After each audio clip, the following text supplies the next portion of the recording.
Benjamin Hayes. I'm the Assistant Secretary Defence Capability and Innovation in the Department of Defence. The Defence Innovation Hub is one of two signature innovation programs in Defence, and it's focused on the development end of the R&D spectrum. So we're looking at partnering with companies and with universities and research organisations in the development of innovative technology for defence. The reason it was established was in response to some issues that had been identified with some legacy programs in defence. So previously Defence had run about 5 different innovation programs, all in different parts of defence, and as someone once said to me, they were stovepipes of excellence.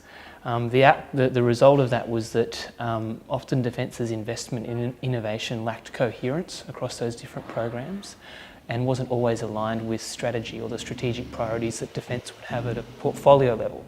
So the response was to establish a single innovation pipeline built around these two signature programs, one focused on the research end and one focused on the development end of the R&D spectrum. So in a sentence, what we're trying to do is manage a portfolio of innovation investment that is coherent and aligned with strategy. Many people have misunderstood and thought that the Defence Innovation Hub is part of the CDIC. In fact, these are 3 complementary but separate programs. So you can think of the Centre for Defence Industry Capability as the front door into defence. So if you're a company or a university or a person in a garage with a good idea and you want to do some business with defence, or you want to innovate with defence and you don't know where to go, you go to the CDIC. It's a one-stop shop and the front door. They can help you if you've got an innovation idea that you want to develop with defence. They can help you develop a proposal for the Defence Innovation Hub to consider.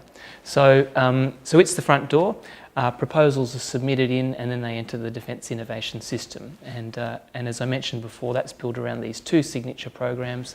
The Next Gen Tech Fund, focused on the research end of the R&D spectrum, and the Defence Innovation Hub focused on the development end. So the Next Gen Tech Fund is run by Defence's Science and Technology Group, and the Defence Innovation Hub is run by our Strategic Policy and Intelligence Group, sitting within Defence Industry Policy Division, because we're working much more closely with companies and entities on the commercialisation and maturation of technology into capability for defence. Those 3 programs are underpinned by $1.6 billion of funding over 10 years.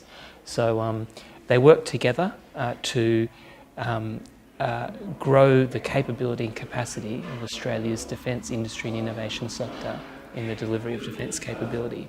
So the CDIC is a $230 million program over 10 years.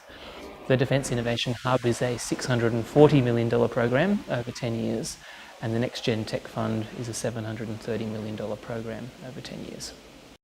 It's been a busy time, and when I think back over the past 18 months or so since we opened, a lot's happened. So the hub opened on the 5th of December 2016, so it's been about 18 months.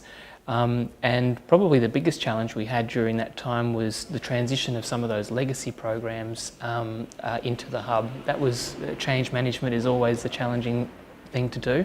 That's been done, and the hub is up and running now as a comprehensive program. I guess the top level stats of where we're at now is we've received about 500 proposals over that time from a real mix of entities, from micro enterprises through SMEs, primes, universities and research organisations. We've released about 160 individually tailored requests for proposal packs. So when we receive a proposal, we have a look at it. If we like it, we ask for a detailed proposal.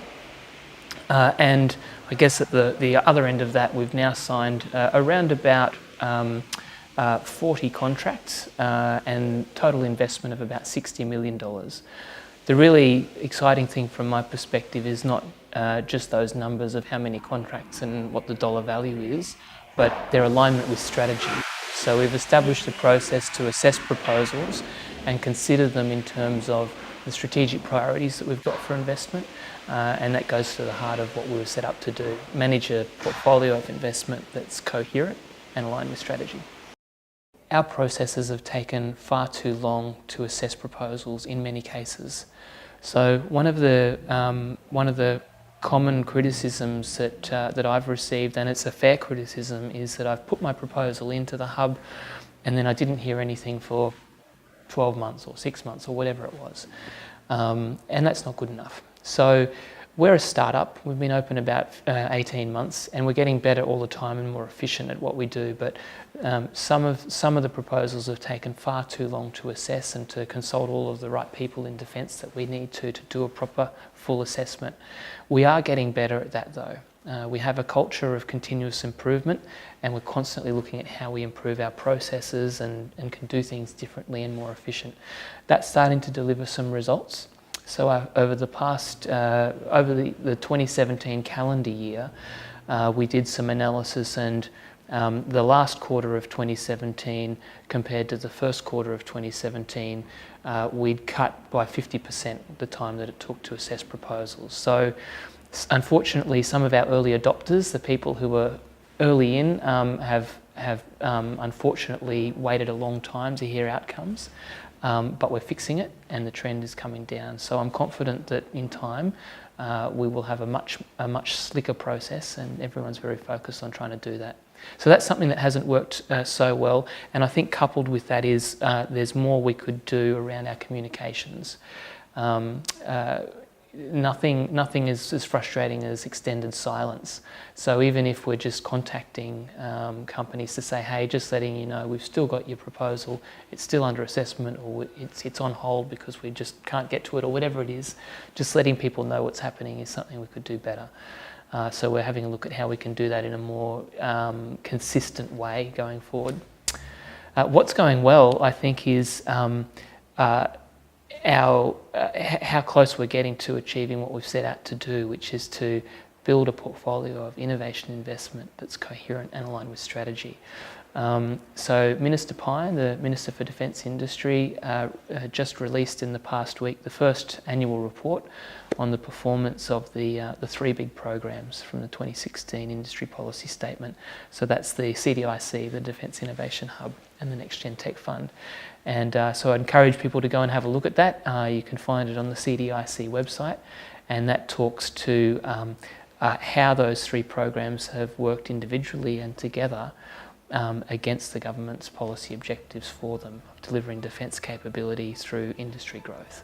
So really proud of that. Got a great team that are very excited, enthusiastic about what they're doing and what we've been able to achieve, and it's just going to get better from here.